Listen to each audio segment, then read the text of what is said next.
comment on dit pour une cloche, je ne sais pas. Alors on démarre. Donc bonjour à tous, merci d'être venus si nombreux. Je voulais saluer la présence parmi nous du groupe des Amis du Patrimoine de Salles-d'Aude, qui ont fait le déplacement depuis Salles-d'Aude, donc, ainsi que de Michel et Guy Dangeard, qui sont les arrière-petits-fils d'une des victimes de la fusillade de Narbonne, dont nous parlerons pendant cet exposé. La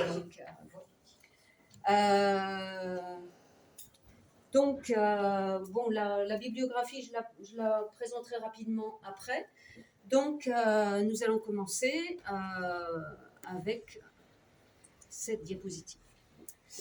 La vigne dans la région du Languedoc existe à l'état sauvage déjà pendant la préhistoire, mais sous forme cultivée.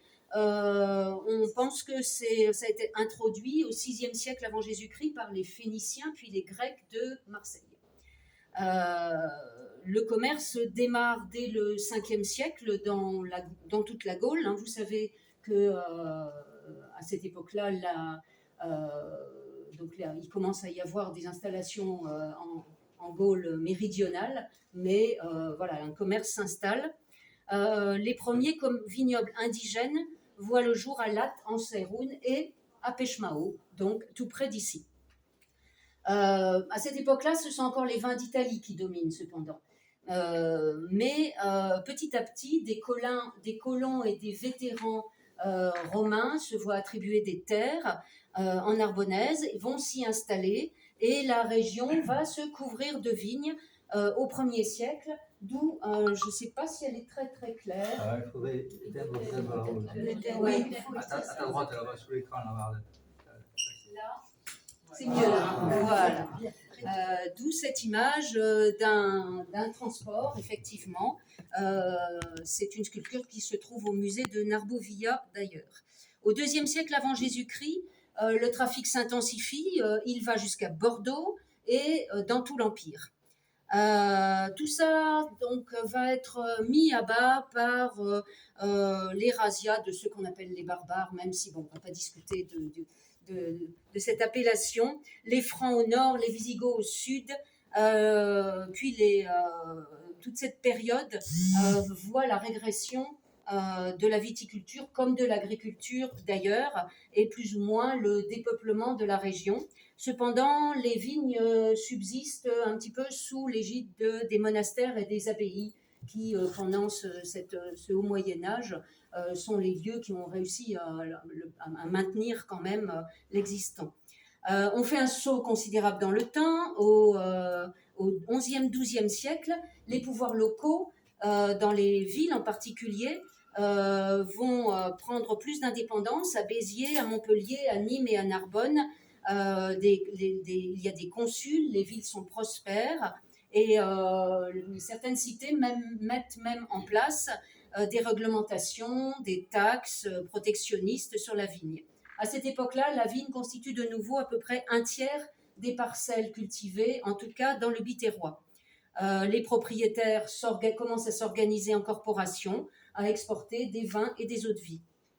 Au XIIIe siècle, de nouveau, la croisade contre les Albigeois va de nouveau mettre à mal cette culture du vin, suivie par, au XIVe siècle, la peste noire, les dévastations de l'armée du prince noir en 1355, le pillage des grandes compagnies de routiers, et donc de nouveau la vigne régresse. Elle va se reconstituer plus ou moins au XVe siècle, avec l'accalmie de toutes ces grandes perturbations, mais modérément, parce que ce qui va dominer à ce moment-là, au XVIe siècle, ça va être la culture céréalière et la culture de l'olivier. Il y a une petite amélioration au XVIIe siècle avec le développement du port de Sète, avec le canal du Midi, le canal des Deux Mers, qui ouvre des débouchés, mais on ne peut pas parler d'une vraie reprise. Et le XVIIIe siècle ne va rien arranger, puisque la pénurie des grains fait que les autorités royales vont s'en mêler, et que le roi va même interdire en 1731-1732 d'effectuer la moindre plantation de vigne, parce qu'il faut produire du grain. C'est d'ailleurs assez intéressant parce que les études que nous avons faites dans le même temps sur les transports maritimes correspondent tout à fait à ça. On voit que les transports maritimes, c'est du blé, du blé, du blé, de l'avoine éventuellement, de l'orge, mais on est toujours dans le grain. La vigne donc va véritablement connaître son essor à partir de la fin du XVIIIe et en premier lieu dans les communes littorales telles que le Cat, etc., enfin dans la zone dans laquelle nous sommes. On plante des cépages traditionnels, le Révéringue, Terré, Picpoul, Mozac, Malvoisie, mais aussi des cépages d'Espagne, le Carignan, le Grenache et l'Alicante. Alors là, vous avez sur cette diapositive l'ordonnance du roi, effectivement, pour demander à ce qu'on mette l'accent sur le développement du grain. Au 19e, ce développement du grain va être freiné par l'importation massive de céréales de la mer Noire. De plus, l'olivier connaît de grosses difficultés en 1789. Donc, le grain et l'olivier se mettent petit à petit à être abandonnés au profit de l'activité viticole. Et on peut dire qu'à la fin du 19e siècle s'installe vraiment une culture viticole. D'autant que la Révolution a levé les interdictions de plantation, redistribué les terres, et rapidement, à la fin du 19e siècle, le nombre de terres viticoles a doublé, voire triplé dans le Narbonnais. Alors bien sûr, avec cette installation de la vigne, vont aussi aller tous les métiers connexes, depuis les tonneliers, etc. Donc il y a tous les métiers qui dépendent de la vigne, qui se rajoutent à ça. De plus, les rendements sont meilleurs, on a des meilleures pratiques de culture, on introduit le cépage Aramon qui est très productif. Et dès 1830, donc bien avant la crise dont nous allons parler, un sous-préfet de Narbonne déplore déjà la recherche de la quantité au détriment de la qualité. Les choses sont néanmoins gérées avec l'eau de vie, puisque quand il y a une trop grande quantité quand la récolte est trop abondante, on en transforme une partie en eau de vie. Donc, tant que cela peut se faire, le marché est quand même régulé, mais c'est une prospérité qui reste fragile. Et dès la fin du 19e siècle, elle est fragile de manière récurrente. Dès qu'il y a une trop bonne récolte, il y a mévente. En 1850, par exemple, la chute de prix est de moitié. Donc, ça fait tout le temps la dent de scie. À cela s'ajoute dans cette fin du 19e siècle un certain nombre de calamités qui s'abattent sur la vigne. L'oïdium, d'abord en 1852, c'est un champignon qui est venu d'Angleterre. On a réussi à trouver le traitement par le soufre.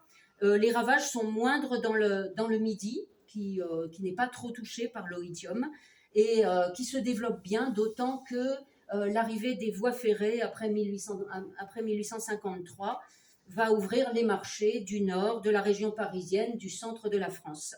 Les grands domaines viticoles se développent, atteignent 120 hectolitres à l'hectare, et l'arrondissement de Narbonne multiplie sa population par 3 en 80 ans. C'est vraiment l'âge d'or de la viticulture. Après 1869 arrive le problème du phylloxéra. C'est un puceron d'Amérique qui ronge les cépages par la racine. Il ruine complètement les viticulteurs du Gard et du nord de l'Hérault, mais pendant un temps, ça fait plutôt prospérer les viticulteurs de l'Aude et du sud de l'Hérault, qui eux ne sont pas touchés dans un premier temps. Et donc évidemment, le malheur des uns fait plutôt le bonheur des autres. Les prix montent pendant quelque temps à 50% de plus dans la région de l'Aude. Donc là, les grandes propriétés se développent encore plus. Dans les années 70-80, le phylloxéra atteint les vignes. Cependant, entre-temps, on a trouvé des remèdes. Donc, on peut appliquer assez vite les remèdes. Donc, ça ne va pas durer très longtemps. Il va falloir simplement investir. Et on va voir que dans les crises qui suivront, cet investissement a un peu vidé les caisses et la trésorerie. On a endigué assez vite le phylloxéra ici, mais ça a quand même un peu épuisé la trésorerie. Donc on va utiliser différents moyens, la submersion des vignes par des canaux d'irrigation, la greffe de cépages français sur des plants américains plus résistants. Là-dessus arrive le mildiou aussi, un parasite qui lui est justement apporté par les plants américains. On va trouver le remède de la bouillie bordelaise et ça va être là aussi assez vite endigué. Mais bon, ces différentes calamités se succèdent malgré tout et à chaque fois, il faut trouver des remèdes. En 1900, la vigne s'étend partout et c'est une véritable monoculture. J'en suis... Voilà, ça c'est la crise du phylloxéra. Donc... c'est une véritable monoculture avec plus que jamais la course au rendement, à la quantité. Le Midi devient un véritable Eldorado. Il y a des enrichissements spectaculaires. C'est de là que date tout un tas de petits manoirs qu'on voit un petit peu dans nos campagnes. Donc on les agrandit, on édifie des tours pour faire riches. Ces grands propriétaires de propriétés viticoles mènent quand même un grand train. On ouvre des casinos, ils vont prendre les eaux.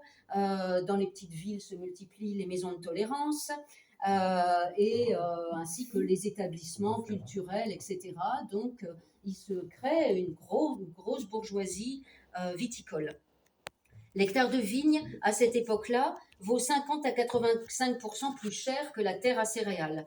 Elle assure le travail à une multitude de journaliers, de domestiques.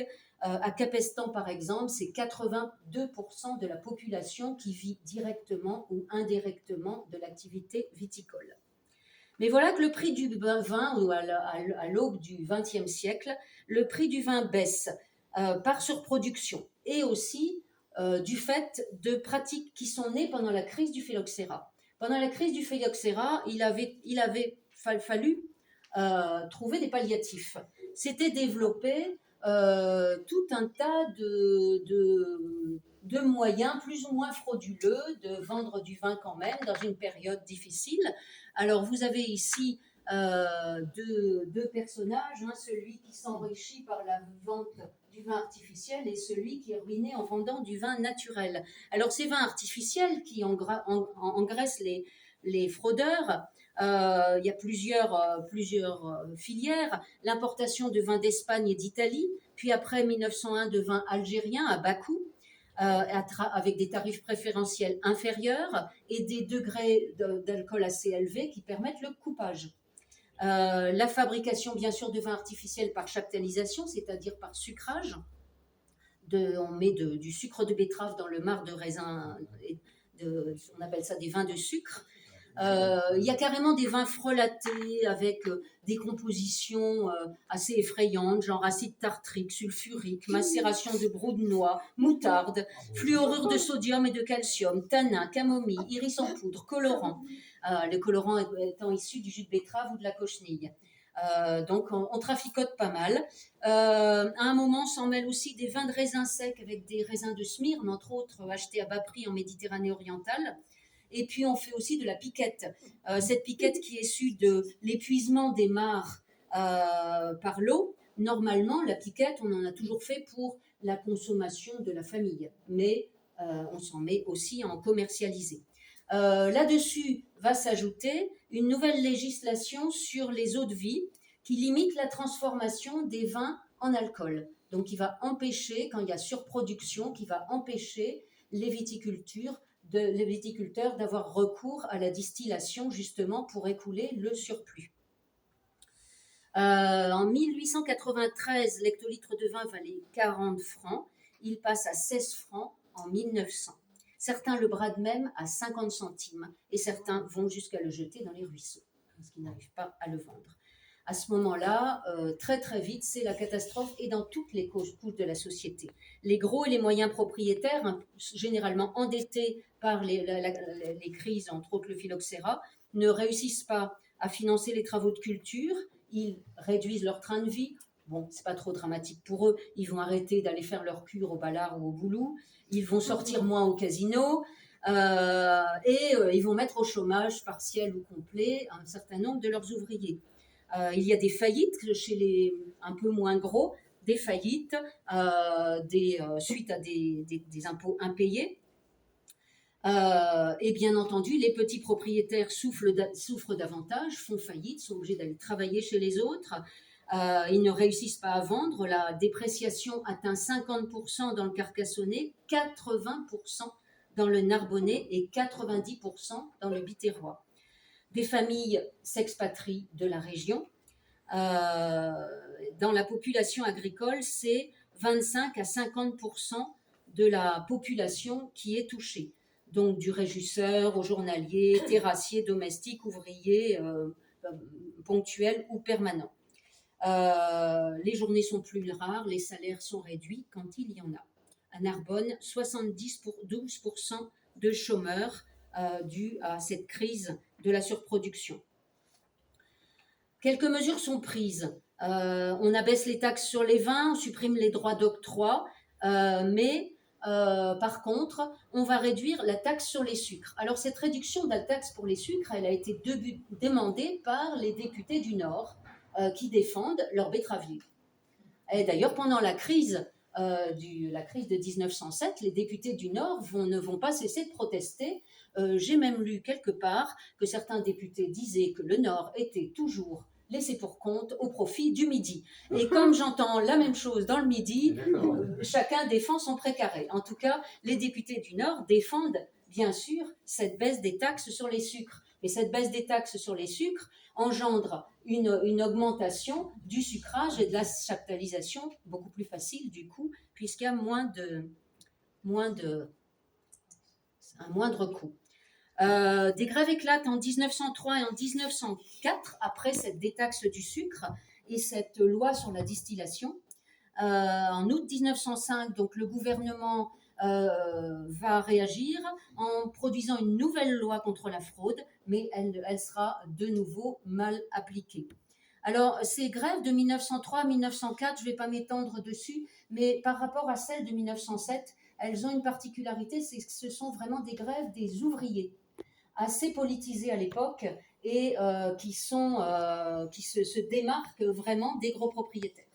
Donc là, c'est vraiment uniquement les ouvriers. Donc là, on voit le syndicat des ouvriers cultivateurs de Paraza et dans la diapositive suivante, l'appel aux camarades ouvriers de toutes les corporations. Donc on est en 1903-1904 dans une révolte beaucoup plus, pas de lutte de classe, mais voilà, un petit peu de lutte de classe. La crise persiste.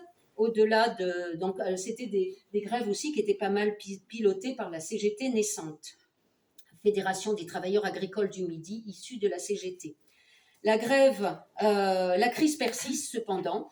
La presse parisienne, entre autres, dénonce le problème de la monoculture et de la surproduction dans une période où la consommation française n'augmente pas.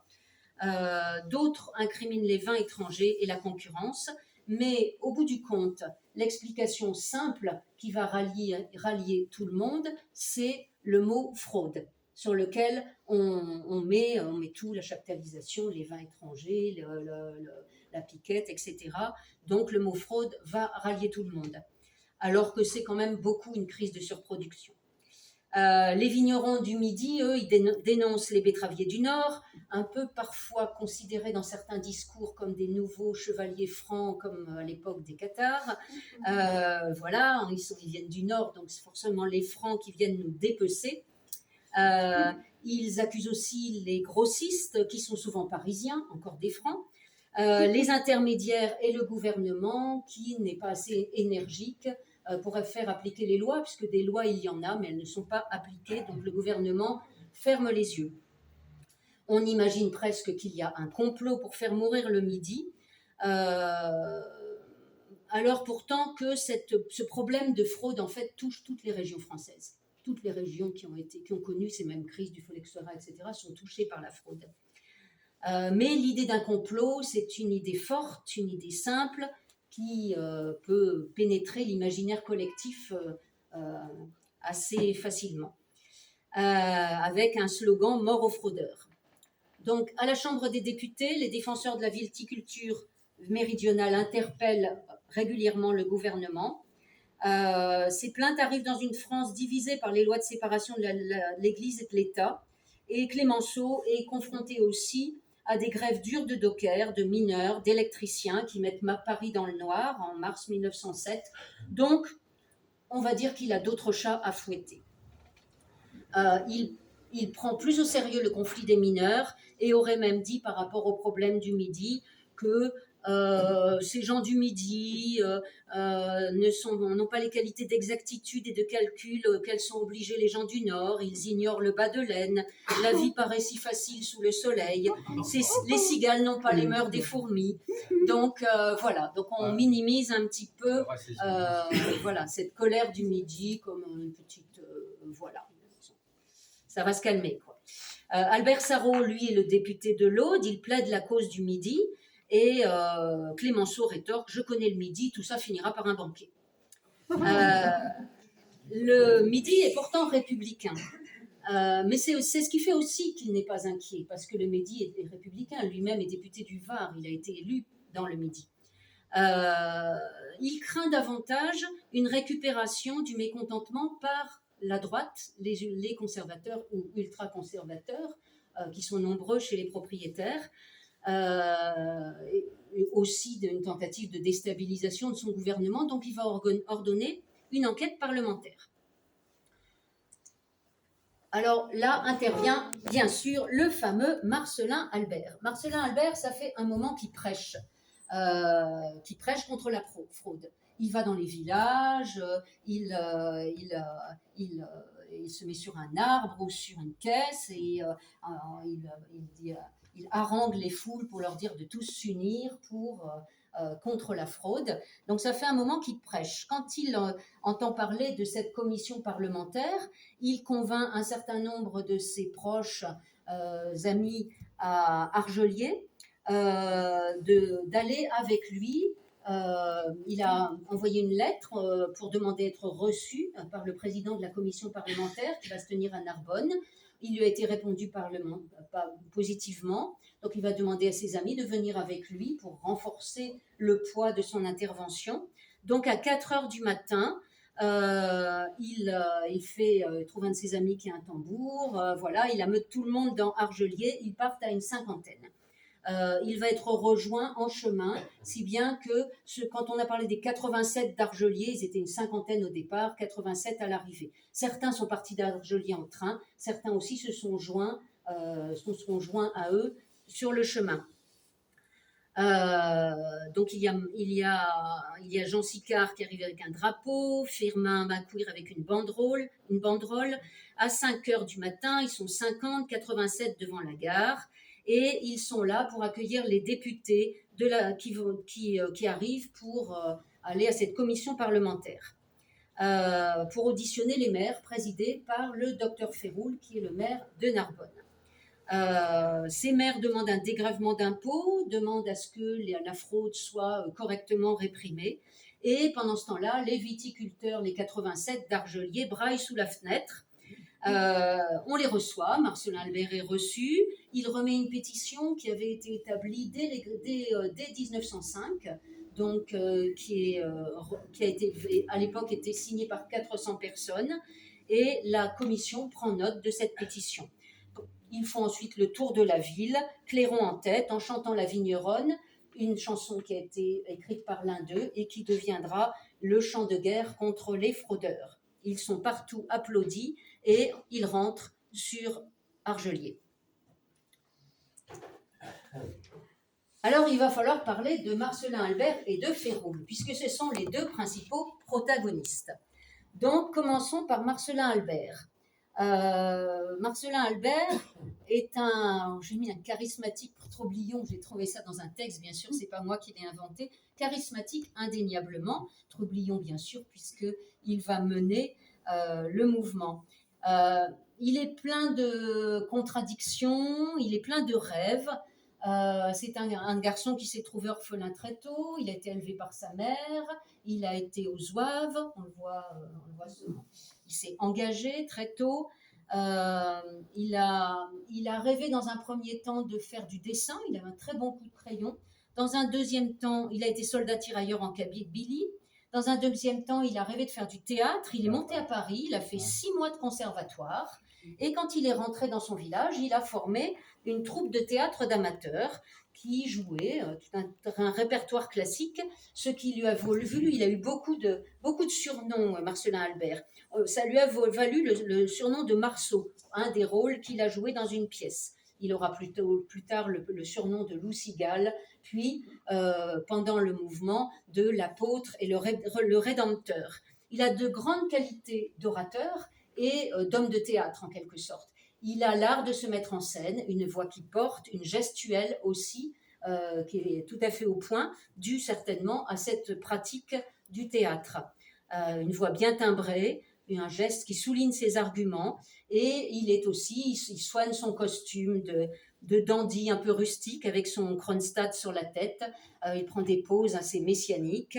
Voilà, c'est quelqu'un qui a des atouts pour être un bon orateur. On l'a surnommé aussi Lou Cigale pour sa fantaisie, son goût pour tenir un rôle. Tout au long de sa vie, il n'a pas fait que du théâtre, il a continué à cultiver sa vigne, à développer son vignoble, à commercialiser son vin et à tenir un café. Donc, il a aussi cette activité viticole. Il a été conseiller municipal sur une liste républicaine conservatrice et objectivement, c'est un conservateur, républicain, mais conservateur. Il se lance en croisade donc dans ces années 1900, il parcourt les villages pour dénoncer la fraude, demander qu'on rétablisse le privilège des bouilleurs de cru, qu'on abroge la loi sur le sucrage. Ce côté conservateur a été retenu souvent contre lui. Beaucoup de gens ont critiqué Marcellin Albert en disant qu'il se faisait manipuler par des conservateurs qui voulaient utiliser ce mouvement viticole pour déstabiliser le gouvernement radical de Clémenceau. Donc, y compris Clémenceau le regarde un peu comme un outil des conservateurs, des grands propriétaires.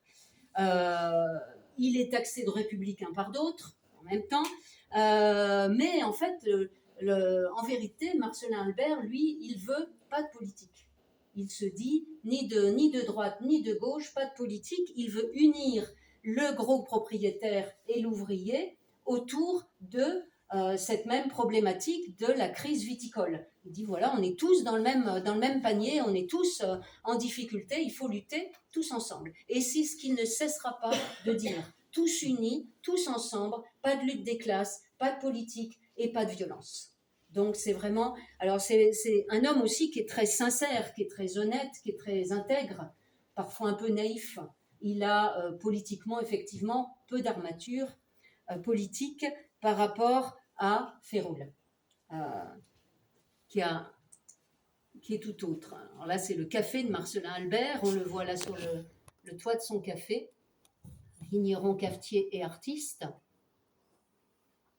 Ça, c'est la vente de son vin. Et nous voilà au docteur Féroul. Alors Féroul est aussi rond que Marcellin est osseux, mais il a la barbe lui aussi.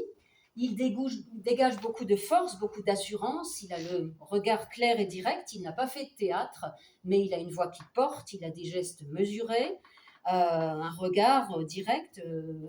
Il sait moduler des moments d'apaisement, des moments d'affirmation, des moments où il fédère les énergies. Donc c'est quelqu'un qui a aussi de très grandes qualités d'orateur.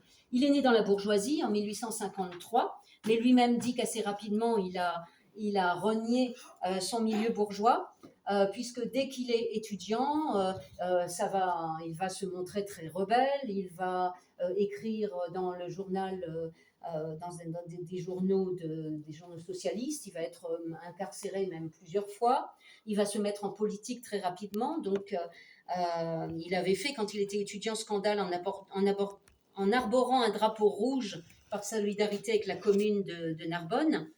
Il écrit dans la Commune Libre, l'organe des travailleurs. Il est proche de Jules Guesde, diffuseur du marxisme en France.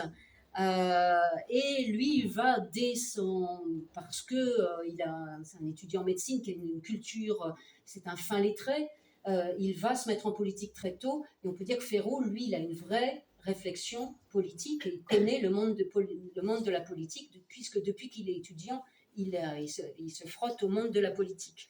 Il entre au conseil municipal de Narbonne dès 1887. Il va être maire en 1891.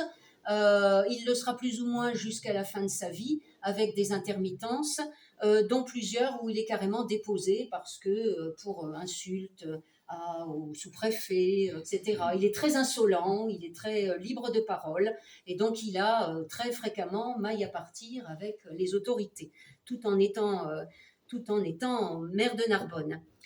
C'est un fait libre, il parle couramment l'occitan, bien sûr, comme Marcellin Albert aussi. Il est proche Féroul est proche de Frédéric Mistral. Il est franc-maçon, il est socialiste, rouge, membre fondateur de la Libre Pensée en 1880. Il ouvre un cabinet à Narbonne, et il est connu aussi comme le médecin des pauvres. Le docteur Féroul, il y a toute une légende autour du docteur Féroul qui soignait les pauvres gratuitement et qui encore en plus laissait sur la table, sans s'en prévaloir, un bon pour 1 kilo de viande ou un bon pour les médicaments à prendre sur mon compte. Donc il y a toute une légende autour du docteur Féroul qui est très aimé des Narbonnais. Il va être député aussi en 1899. Et à partir de 1900, il va vraiment se recentrer sur la mairie de Narbonne. Il va ouvrir des chantiers communaux aux chômeurs, alimenter le bureau de bienfaisance, enfin mener une politique socialiste. Pour Féroul, son analyse de la crise viticole, pour lui, bien sûr, qui est socialiste, elle est due au système capitaliste. Il est beaucoup plus sur la lutte de classe. C'est pourquoi, au départ, il ne rentre pas tout de suite dans le mouvement. Il traite même Marcellin Albert de fou et les 87 d'Argelier d'imbéciles, parce que pour lui, ils n'ont pas compris le fond du problème. Il dénonce lui aussi la fraude, mais pour lui, c'est aussi la monoculture, la surproduction, le fait de privilégier la quantité, et les grands propriétaires, etc., qui sont aussi responsables.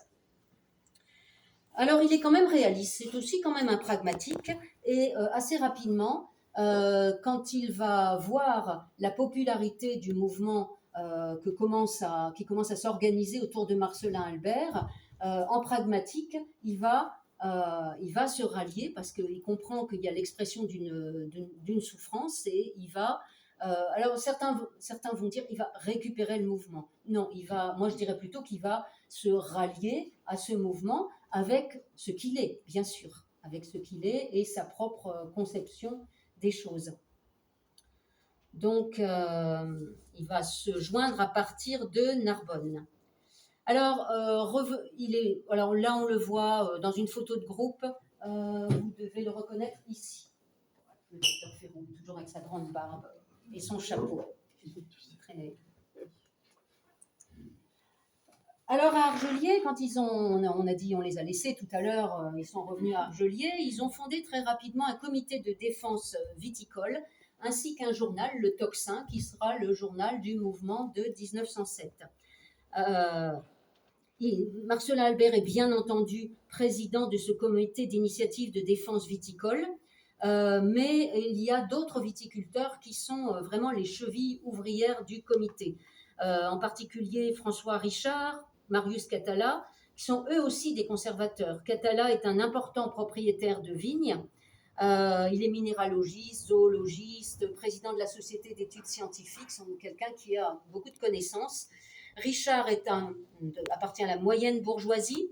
Il prépare avec Catala les meetings. Il s'occupe des rapports avec les autorités.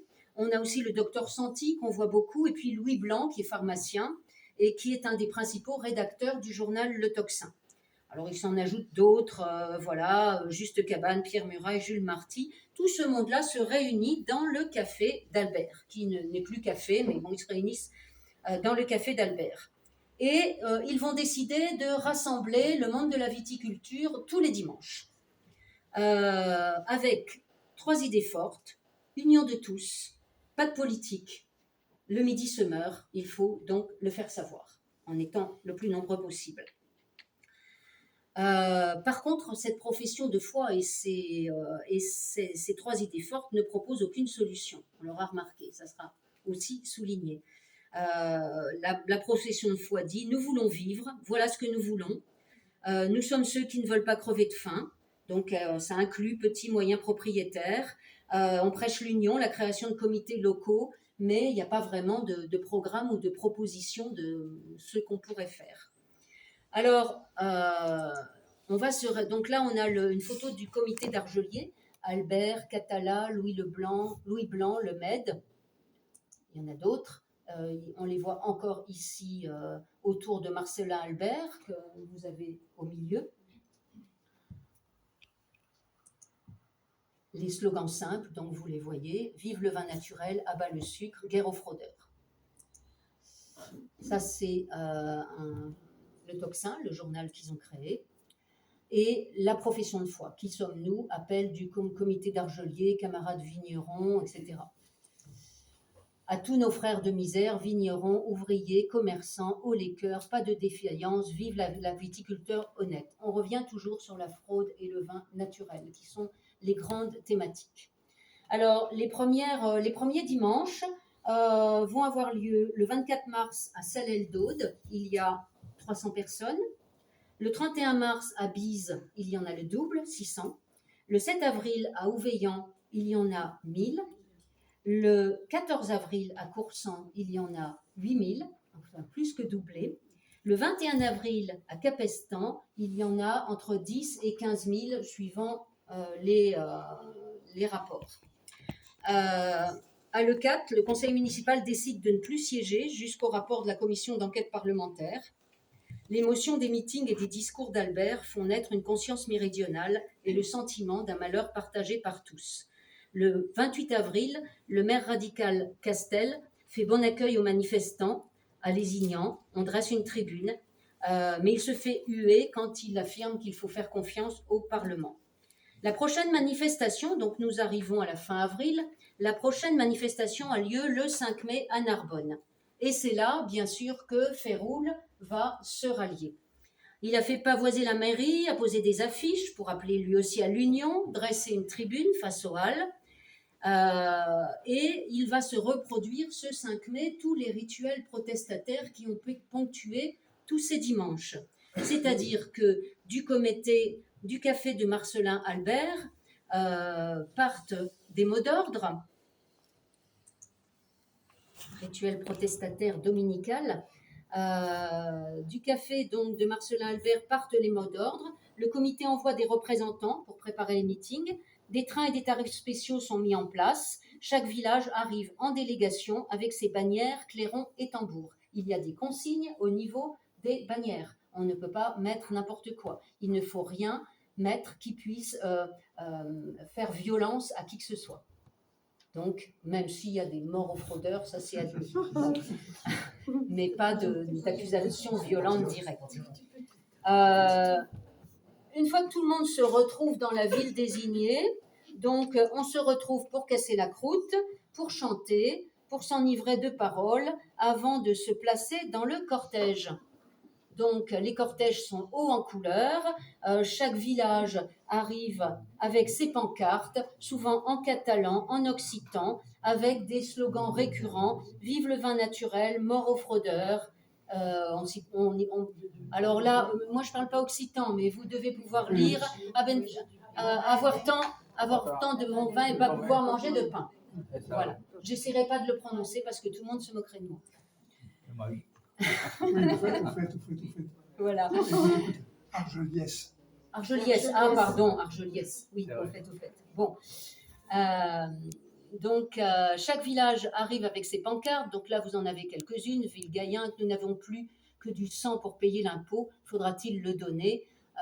Et puis, ce fameux degré de patience des Narbonnais, avec chacune des villes où ont eu lieu les rendez-vous dominicales, avec degré de patience qui s'émousse petit à petit. Toutes ces panneaux disent la misère, la protestation contre les impôts, contre le Parlement, contre la fraude, sans véritable objectif politique. Ensuite, on part en cortège, avec bien sûr d'abord la délégation d'Argelès, puis celle de Bexas, ouais. Voilà.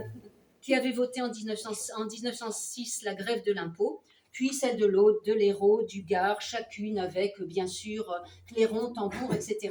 Les images de ces défilés parviennent bien sûr aux journaux parisiens et bizarrement, au lieu de contribuer à faire prendre conscience de la colère, de la détresse des viticulteurs, ils contribuent plutôt à donner l'impression de quelque chose d'un peu festif, parce que les pancartes sont très colorées, il y a de la musique, et puis toutes ces personnes sont bien habillées. Alors on dit oui, ils crient leur misère, mais ils sont bien habillés. Ils sont bien habillés pourquoi? Certains, effectivement, sont des moyens ou grands bourgeois, ils sont bien habillés parce qu'ils sont comme d'habitude, mais même les ouvriers, on ne va pas à la ville sans mettre son plus beau costume, quand même. Donc, voilà, on ne va pas à la ville avec son costume de travail. Donc oui, ils sont bien habillés, bien entendu. Donc là, on le voit, on voit aussi ce panneau des degrés de patience en un peu plus gros plan. La misère m'étouffe avec toutes les villes. La misère sera notre conseillère, etc. La fin justifiera les moyens. On voit que de plus en plus, la patience s'émousse dans les slogans. Le mouvement coagule des forces diverses, mais toutes ces forces servent la même cause, les républicains comme les non-républicains. Les maires et les conseillers municipaux de toutes les villes sont là, les grands propriétaires sont là, les femmes aussi sont très présentes, elles sont très déterminées, et pendant tout le mouvement, elles sont là, souvent avec leurs enfants. On voit là plusieurs images des femmes. Alors on défile en silence en général, sans débordement, dimanche après dimanche, et il se dessine aussi dans ces rassemblements une espèce de mystique des foules autour de Marcellin Albert, bien sûr. Alors on porte des portraits du Rédempteur, on l'appelle le Rédempteur, l'apôtre. C'est vrai que cet homme qui est un homme du peuple, visiblement désintéressé, qui est habité par sa foi, qui n'arrête pas de parler mes frères de misère, etc. Il est très proche de tous ces gens et il a des discours très lyriques et donc il génère beaucoup d'émotions. Et il fait naître aussi dans le cœur de tous ces viticulteurs une conscience méridionale qui n'a jamais cessé d'exister, bien sûr, mais qui réveille le sentiment d'un malheur partagé. Où en suis-je? Excusez-moi. Oui, dans certaines photos, on le voit avec les bras tendus vers le ciel, comme pour apporter le salut. Donc, on a parlé tout à l'heure de sa gestuelle. Il sait bien aussi élaborer sa gestuelle. Élaborer sans vouloir dire que c'est du calcul, mais ça lui est assez naturel. Il est l'objet d'un véritable culte. Les processions entonnent des espèces de cantiques, courage. Marcellin nous indique le chemin, des femmes pleurent sur son passage, lui jettent des roses. On dirait presque une procession religieuse. Mais il est vrai qu'il s'agit d'union sacrée. Donc, ce jour-là, à Narbonne, donc on se rassemble à la fin du cortège devant les tribunes pour écouter les orateurs. On écoute religieusement Marcellin, on reprend à l'unisson le serment des fédérés qu'il a fait dès les premiers jours, qui est de rester toujours unis et en gros de condamner celui qui utiliserait le mouvement à son profit.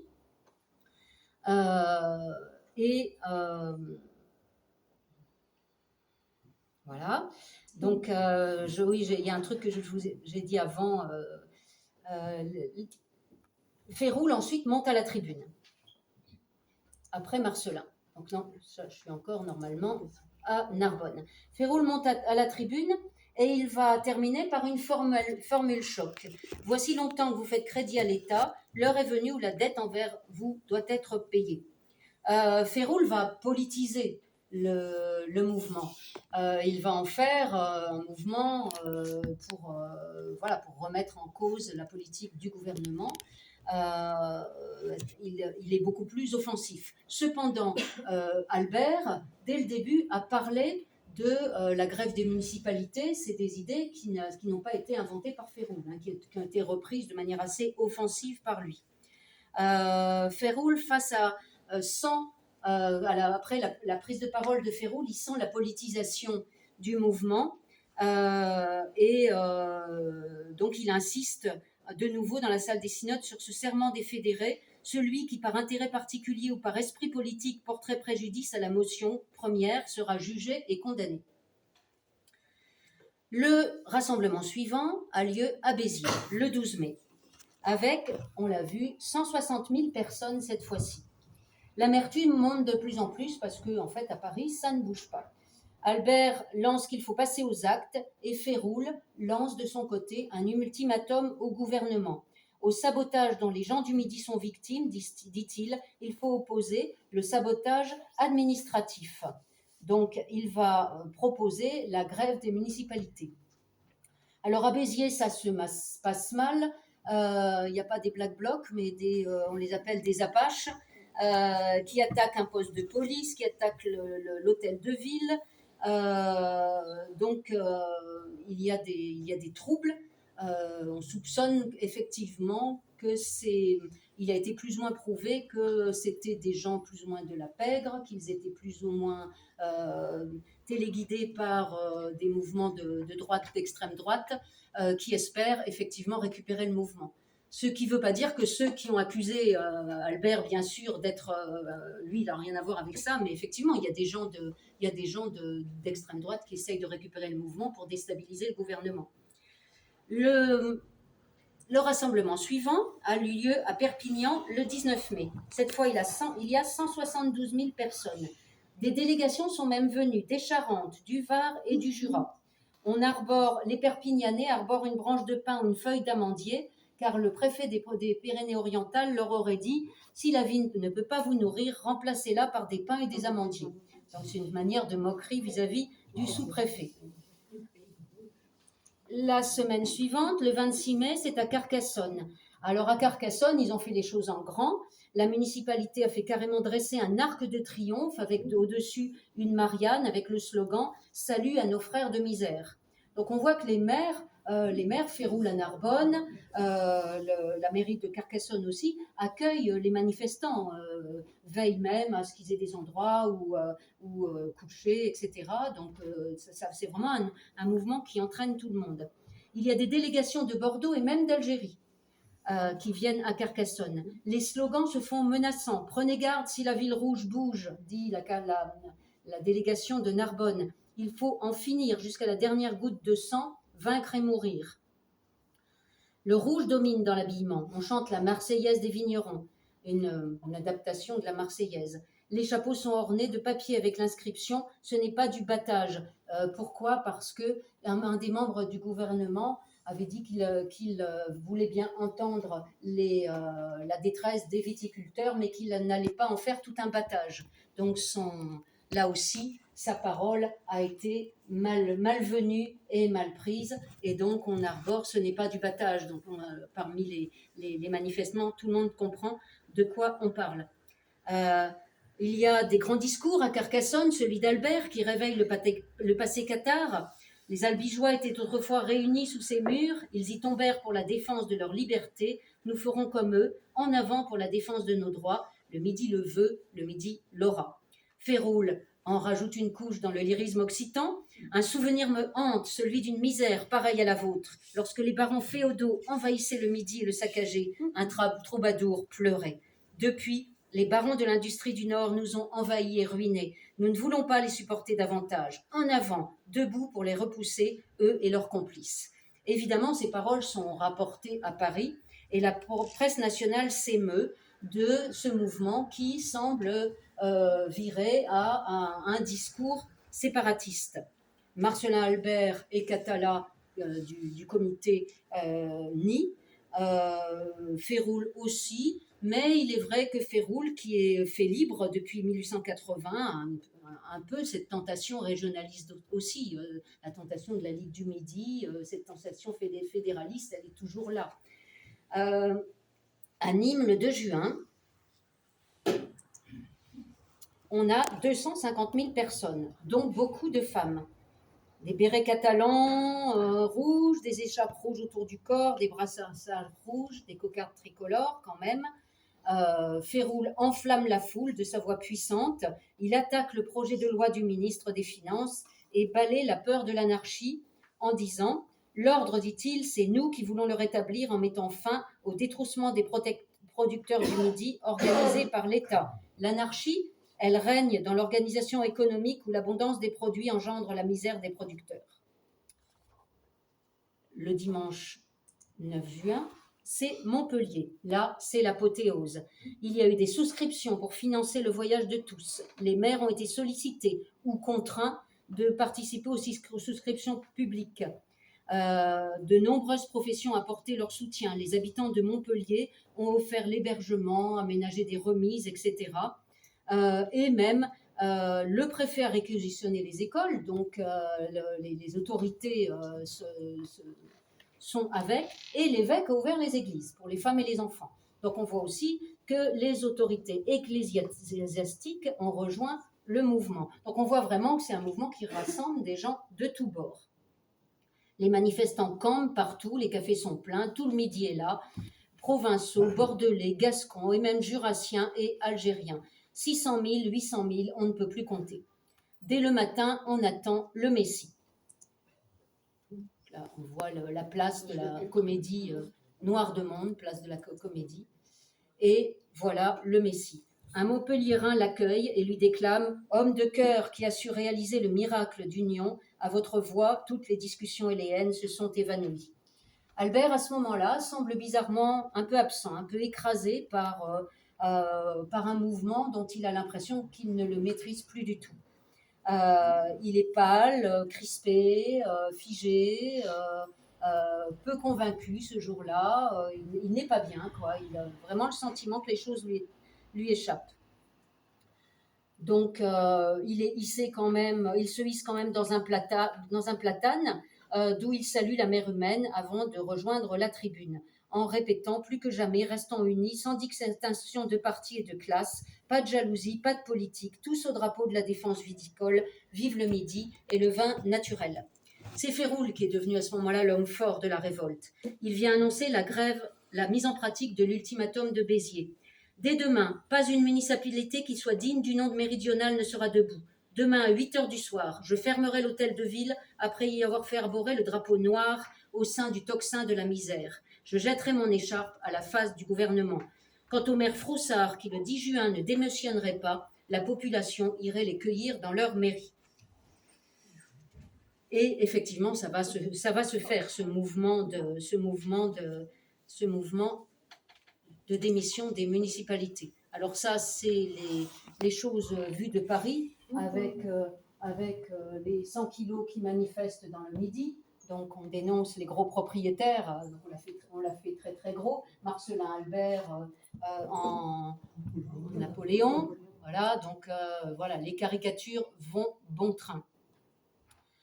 Narbonne, le 10 juin 1907, à 20h, le tocsin de la mairie sonne, les promenades et les avenues se vident pour assister à la démission du maire Féroul. Il l'a mise en scène en se souvenant de la proclamation de la commune de Narbonne, dont je vous ai parlé la dernière fois, donc depuis le balcon de l'hôtel de ville. Il fait un discours entrecoupé d'ovations et on enlève le drapeau tricolore, on le remplace par un drapeau noir, symbole de la misère. On défile sur la promenade des Barques et là, on apprend que des soldats du 100e régiment qui sont basés à Narbonne ont été emprisonnés parce que la veille, ils ont voulu se mutiner pour rejoindre le mouvement. Donc beaucoup crient à la caserne et Féroul les rattrape et les conjure de ne pas faire de bêtises et de se disperser. La grève administrative des municipalités entre en jeu dans la foulée très rapidement. 442 municipalités du Languedoc et du Roussillon démissionnent en chaîne, de leur plein gré ou sous la pression de leurs administrés. On jette l'écharpe à la foule, on met souvent le drapeau en berne. À Sigean, on va murer l'entrée de la mairie. À Portel aussi, à Sigean, à Portel et au Boulou. Il y aura d'ailleurs, alors bizarrement, j'ai vu que les maires du Boulou et de Portel avaient eu un procès après les événements pour avoir muré la porte de la mairie, mais apparemment pas le maire de Sigean. Pourtant, il est attesté que ça a été muré aussi. Bon. Les mesures annoncées sont appliquées de manière variable. Il y a des communes où on maintient quand même un semblant de service public.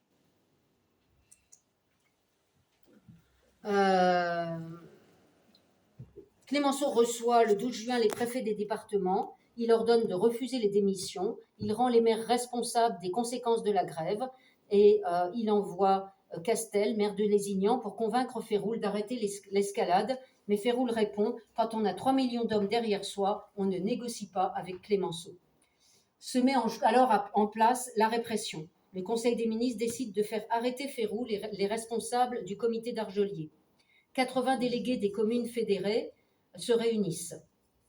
Marcelin ne maîtrise plus rien, en fait, à ce moment-là. On forme des patrouilles pour protéger Argelier. À Perpignan se réunissent aussi des délégués des communes fédérées. Féroul pense peut-être un peu à former à ce moment-là une Ligue du Midi. Idée qui, dans l'histoire, s'est répétée assez régulièrement, depuis la commune de Narbonne en particulier. Des trains de troupes arrivent. Le 10e cuirassier de Lyon et le 139e régiment d'infanterie d'Aurillac. Le tocsin sonne à Narbonne, des barricades s'élèvent, place de l'hôtel de ville, avec des matériaux du chantier en construction, du magasin aux Dames de France. Vous connaissez bien. Alors, à 23h, je vous passe le discours de Féroul. L'escadron de cuirassiers se présente pour arrêter Féroul. Il ne peut pas passer tant la foule est dense. Féroul se met à son balcon. Il harangue la foule. « Mes amis, éloignez-vous. Je vais me livrer à ce qu'on appelle la justice. » Lui aussi, il a le sens du théâtre quand même. Il se moque du commissaire. Il raconte des histoires qui ridiculisent le président du conseil. La foule rit. Le commissaire ordonne de la faire reculer. Féroul, évidemment, leur dit de reculer, mais ils n'obéissent qu'à lui. Il finit par se rendre. Il sort dans la rue, partout on l'embrasse. Les soldats ont le plus grand mal à réussir à le mettre dans une voiture, et il exige que la capote de la voiture soit baissée, et il se tient debout dans la voiture qui l'emmène en saluant la foule. Donc il transforme son arrestation en défilé triomphal. Ça, c'est du grand art. À Argelier, 350 gendarmes et un escadron de chasseurs à cheval approchent d'Argelier. Donc là, on voit son départ en prison triomphale, en voiture découverte. Et l'avis qui a été placardé après son arrestation, avis on nous a dérobé notre sauveur, mais on nous le rendra peut-être jamais, etc. Nous devons à Féroul cette démonstration de sympathie, vive la grève viticole. Donc ces avis sont placardés partout dans Narbonne pour ne pas laisser faire. À Argelier, on envoie des gendarmes, un escadron de chasseurs. Ils enfoncent la porte de Marcelin Albert. Ils trouvent sa femme qui lui dit que Marcelin n'est pas là. Ils arrêtent le docteur Santi et 2 autres. Mais il y a d'autres membres du comité qui ne sont pas là non plus. Et en fait, Marcelin et quelques membres du comité ont pris la poudre d'escampette. Alors, je ne vous raconte pas tout il s'est réfugié dans l'église. Après, ses camarades du comité sont venus le chercher. En fait, il est parti vers Bordeaux. Il leur a dit qu'il partait vers Montpellier, mais il est parti vers Bordeaux. Donc, il n'arrive pas ce jour-là à arrêter Marcelin Albert. Donc, à Narbonne, on a cette affiche en soutien de Féroul qui est placardée partout. Des milliers de personnes crient vengeance. Vers 17h, 3 barricades barrent le cours de la République. 50 personnes vont à la sous-préfecture demander la mise en liberté de Féroul. Ils enfoncent la porte avec des madriers. La porte cède, les assaillants pénètrent, les soldats tirent en l'air. On appelle 15 gendarmes à la rescousse et il y a une espèce de corps à corps. Finalement, les manifestants dégagent la préfecture. Parallèlement, le colonel qui commande la garnison reçoit l'ordre de se porter boulevard Gambetta avec son régiment. Ils sont accueillis par la population par une pluie de projectiles. Ils franchissent une première barricade, mais ne réussissent pas à franchir la deuxième. Ils se replient, et là, c'est la panique. Il y a des choses par terre, les chevaux tombent, reçoivent les chevaux trébuchent, il fait noir, l'éclairage a été éteint. Le sol est jonché de matériaux et de tessons, les chevaux se blessent, il y a des cavaliers qui sont désarçonnés. Donc, la troupe est un peu affolée. Et à ce moment-là, il y a le bar Pincourt, qui est sur le boulevard, qui est resté ouvert, qui, voyant ça, le patron du bar baisse le rideau de fer, et les cuirassiers se mettent face à ce bar où ils voient de la lumière, le seul endroit où il y a de la lumière, et ils tirent. Louis Ramon, 46 ans, maçon, ancien secrétaire adjoint de la Bourse du Travail, s'écroule mort. Sa fille est grièvement blessée. 2 autres personnes sont blessées dans le bar, ainsi qu'un gamin de 15 ans, Victor Granger, qui voulait voir les cuirassiers. Donc il les a vus. Et ils lui ont... voilà. Alors Victor Granger est donné pour mort dans un premier temps. Il va réussir à être sauvé de manière un peu miraculeuse, parce que ça lui a traversé tout le corps, mais finalement il va survivre. C'est la consternation, et vous imaginez bien que le lendemain, le 20 juin au matin, après ces premiers morts, Narbonne est en deuil, les magasins et les cafés sont fermés, mais surtout Narbonne est en colère. Et alors là, le sous-préfet a l'idée saugrenue d'envoyer 4 fonctionnaires de police pour voir un peu la température. C'était peut-être pas tout à fait le bon moment. Ils sont évidemment quasiment lynchés. Donc, il y en a 3 qui vont réussir, ils vont réussir à se réfugier à l'hôtel de ville. Mais l'inspecteur Grosso est traîné dans les ruelles. Alors là, il y a différents récits. Il y en a qui disent qu'il s'est réfugié sur le toit dans une maison, puis sur le toit. D'autres qu'il a été hissé sur le toit, ils voulaient le jeter du haut du toit. Puis ils ont changé d'avis. Ils sont redescendus, ils ont dit qu'ils allaient le garder dans une cave jusqu'à la libération de Féroul, puis ils ont encore changé d'avis, ils ont continué à le molester et à lui taper dessus, et finalement ils l'ont jeté dans la robine. Donc le pauvre homme a réussi à patauger jusqu'au bord, et des personnes secourables lui ont tendu, qui une canne, qui une main, l'ont extirpé de là, et ont décidé de le ramener à l'hôtel de ville pour le mettre à l'abri. Alors on dit qu'une foule vociférante suivait, ils n'étaient pas contents, ils voulaient continuer à s'acharner sur ce Grosso qui était là lors de l'arrestation de Féroul. C'est aussi pour ça que la foule était très en colère contre lui. À ce moment-là, on arrive devant l'hôtel de ville. Les récits divergent, certains disent que c'est à ce moment-là que les soldats sont sortis. D'autres disent qu'ils étaient déjà sortis, donc les récits divergent. En tout cas, quand les soldats voient arriver cette foule, il y a en plus un coup de feu qui est tiré. Alors, certains disent que ça a été un manifestant qui a tiré un coup de feu en l'air, d'autres disent que ça serait un soldat depuis l'hôtel de ville qui aurait tiré un coup de feu en l'air pour faire peur à la foule, pour les faire se disperser. En tout cas, ce coup de feu va déclencher la panique des 2 côtés, puisque les soldats paniqués, ils n'ont pas leurs officiers avec eux, il n'y en a qu'un qui est complètement débordé aussi. Les soldats mettent baïonnettes au canon, foncent dans la foule et tirent en éventail. Alors en éventail, ça a été prouvé parce qu'on a trouvé des victimes aux 2 extrémités. Donc ils ont tiré en éventail. Ce n'est pas forcément ceux qui étaient devant avec le blessé qui lui a réussi vite fait à se mettre derrière les soldats. Ils ont tiré en éventail, il y a eu une panique dans la foule, tout le monde s'est replié et 5 hommes sont restés sur le pavé. Léon Maignan, cultivateur à Bages, 42 ans, Gaston Pagès, cultivateur à Ouveillan, 18 ans, Émile Rouquier, domestique à Coursan, 25 ans, Élie Dangeard, employé de commerce à Coursan, mortellement blessé, qui décédera le lendemain des suites de ses blessures, et Cécile Borel, employée de maison à Cuxac, 20 ans, le crâne fracassé par une balle. Ces personnes, est-ce qu'elles faisaient partie de ceux qui ramenaient le blessé? Est-ce qu'elles étaient là en curieux? Il y avait aussi des gens qui étaient là en curieux. Pourquoi étaient-ils là? En tout cas, ils étaient là où il ne fallait pas être.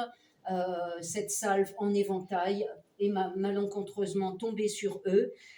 Cécile Borel a été particulièrement retenue Donc ça, c'est la fusillade de l'hôtel de ville. On voit Cécile Bourrel ici, je ne sais pas si on voit, mais voilà, qui est tendue sur le côté. Elle a été... donc là, on a deux des victimes, deux des premières victimes, et Cécile Bourrel aussi, qui est exposée ici.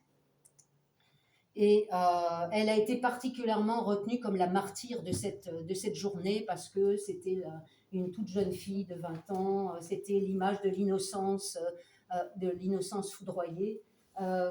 Les autres, bien sûr, ont été honorés aussi, mais comme je disais tout à l'heure à Michel, finalement, ces 5 morts et ceux du Bar-Pincourt, celui du Bar-Pincourt la veille, ont été honorés, sont rentrés dans l'histoire collective quelque part. Ils ont été honorés collectivement comme des martyrs. Alors, martyr, c'est un grand mot parce que pour être martyr, il faut le vouloir. Ils n'ont rien voulu. Donc, en tout cas, comme des victimes innocentes d'une répression, d'une répression aveugle qui est surtout un moment de panique chez les soldats, qui était mal encadré. Ça a été aussi dénoncé. Donc, dans les jours qui suivent, on va déposer des couronnes, on forme des tumuli avec des pierres du chantier des Dames de France, on met des fleurs aux endroits où ils sont tombés, approximativement. Donc là, on voit plusieurs tumuli qui ont été érigés en l'honneur de ces victimes. Et il va y avoir bien sûr aussi des funérailles, des cortèges, etc. pour les accompagner. Alors, pendant ce temps-là, le lendemain, les soldats de Béziers, les piou-piou du 17e, qui ont été en fait déplacés de Béziers à Agde volontairement, parce que ce sont des soldats qui sont du pays. Donc, on a eu peur justement que ces soldats qui soient du pays se rallient trop facilement à la foule. Donc, on les a déplacés à Agde, dans des conditions assez précaires de plus.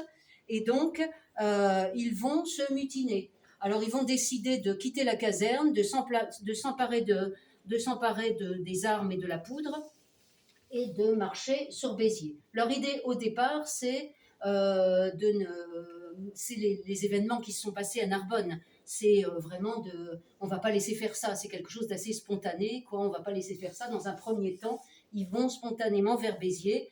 En chemin, dans les villages, on les accueille, on les restaure, on les acclame, on les suit, etc. Donc, ils sont 500 mutins, accompagnés de nombreux civils qui s'engagent sur la route de Béziers. Beaucoup sont fils de propriétaires viticoles, beaucoup sont réservistes. Dans la nuit, les mutins s'arrêtent à Vias, on les restaure. Leur général tente de les raisonner, mais finalement les laisse passer. Et à 5 heures du matin, ils arrivent dans Béziers et ils campent sur les allées Paul Riquet.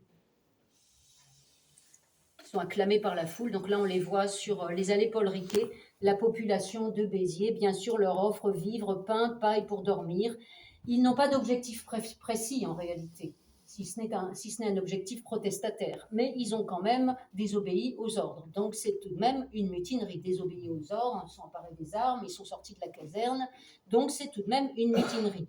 Ils en sont conscients et ils craignent les sanctions. Donc le général Bayou leur promet qu'ils ne seront pas punis.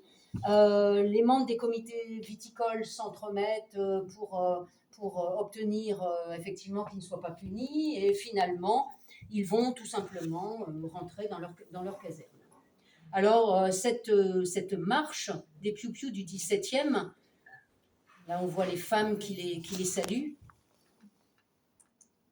Cette marche des soldats du 17e sera bien sûr popularisée par la chanson « Gloire au 17e » du chanteur Montéus, que vous connaissez tous. Salut, salut, salut, salut à vous, braves soldats du 17e, salut, brave piou-piou. Vous la connaissez, non? Non. Voilà, il va falloir que je chante. Allez, vas-y. Alors ça se chante comme ça. Salut, salut à vous, braves soldats du 17e. Aidez-moi. Salut, brave piou-piou. Je vous admire et vous aime. Salut, salut à vous.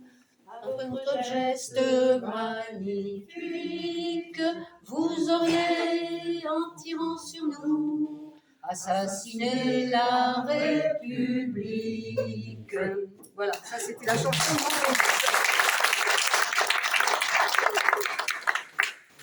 Les voilà rentrés dans leur caserne, donc. Alors, au Palais Bourdon, pendant ce temps-là, le 21 juin, on se réunit pour discuter d'urgence des émeutes du Midi, et tous les députés du Midi, effectivement, accusent le gouvernement d'imprévoyance, de négligence, d'être responsable des violences, particulièrement en ayant arrêté les membres du comité d'Argelier et le docteur Féroul, qui, au final, étaient quand même des éléments modérateurs, qui, chaque fois qu'il y avait des actions violentes envisagées, modéraient toujours les manifestants et leur disaient pas de débordement. Donc, Clémenceau écrase les remarques de quelques phrases caustiques, démonte les critiques, et finalement, la Chambre vote sa confiance au gouvernement par 327 voix contre 223. Je souligne que Jaurès n'a pas renouvelé la confiance au gouvernement. Il désapprouvait l'attitude de Clémenceau, même si à un moment Jaurès et Clémenceau ont pu être proches.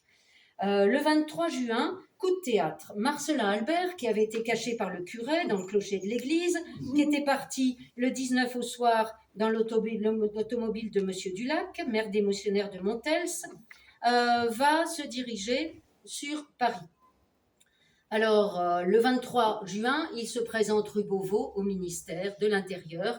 Clémenceau le reçoit et on ne sait pas vraiment ce qu'ils se disent, même si Marcelin Albert, dans ses mémoires, a donné un compte-rendu de l'échange. Il en ressort que Clémenceau le désarçonne très vite. Quelqu'un de la stature de Clémenceau, évidemment, Marcelin Albert ne faisait pas le poids, il le désarçonne très vite, il lui dit « mais vous avez mis le bazar dans le Midi, vous vous rendez compte ce que vous avez fait, vous mettez en danger la République, donc vous allez maintenant rentrer chez vous et vous allez prôner l'apaisement et nous de notre côté on vous promet qu'on va faire des lois contre la fraude ». Et là il le raccompagne au moment de le laisser partir, il lui demande « vous avez de quoi rentrer chez vous ?» Et Marcelin Albert dit non et il lui donne 100 francs. Ce qui va être retenu abondamment contre ce pauvre Marcelin Albert. Donc il rentre, en plus après évidemment les journalistes viennent interroger Clémenceau qui dira qu'un journaliste demande à Clémenceau si Albert lui paraissait un saint d'esprit. Il répond « ce n'est peut-être pas un mauvais homme, il est l'expression d'une sentimentalité générale ». Donc la presse se gausse d'Albert qui est présenté comme un grand enfant. La presse parisienne. La presse parisienne, voilà, bien sûr, la presse parisienne. Il revient à Argelier le 24 juin, il rencontre les membres du nouveau comité de défense, puisqu'il s'est constitué un comité de défense 2. Il transmet le message de Clémenceau, qui s'engage si les fédérés rentrent dans la légalité à élargir les prisonniers, c'est-à-dire que Clémenceau a dit on va libérer les prisonniers, mais d'abord les mairies démissionnaires doivent reprendre leur fonctionnement. Et là, Marcelin Albert est désavoué par le comité. Il tente le lendemain de s'expliquer devant son café, devant toutes les personnes, donc là il est renié par les siens. On voit qu'il est fatigué, il est un peu harassé, il a le regard un peu vague et il va vraiment être totalement renié par les siens. Donc après ça, alors il parle malencontreusement du billet de 100 francs. Donc évidemment on lui dit ah bah bien sûr il t'a acheté, voilà t'es un vendu. Il y a des choses très dures qui lui sont dites. Il est mis en quarantaine, il est devenu un traître qui collabore au moment où le Midi, dans le même temps, subit une occupation militaire sans précédent dans toutes les villes. Donc, il va se rendre et être emprisonné lui aussi à Montpellier, mais il va très vite s'isoler parce que les autres, ses camarades, le renient, veulent plus entendre parler de lui. Alors effectivement, de la mi-juin jusqu'au mois d'août, 22 régiments d'infanterie, 12 de cavalerie, soit 50 à 60 000 hommes occupent l'Aude, l'Hérault, le Gard et les Pyrénées orientales. Dans toutes les villes, même des corps guerriers, Tous les lieux, arènes, lycées, séminaires sont réquisitionnés pour loger les troupes. L'occupation est bien sûr particulièrement forte à Narbonne, où on compte un militaire pour 2 civils, au moment où justement on enterre les victimes de la fusillade, le 22 juin. Donc,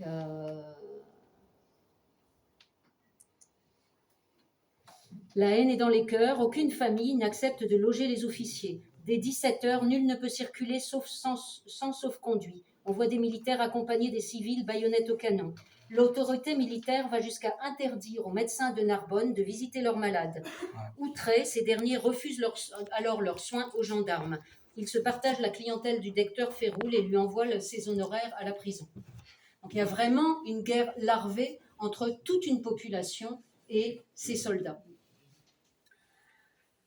Alors, en plus, à ce moment-là, il se déclare la rougeole et les oreillons parmi les troupes d'occupation.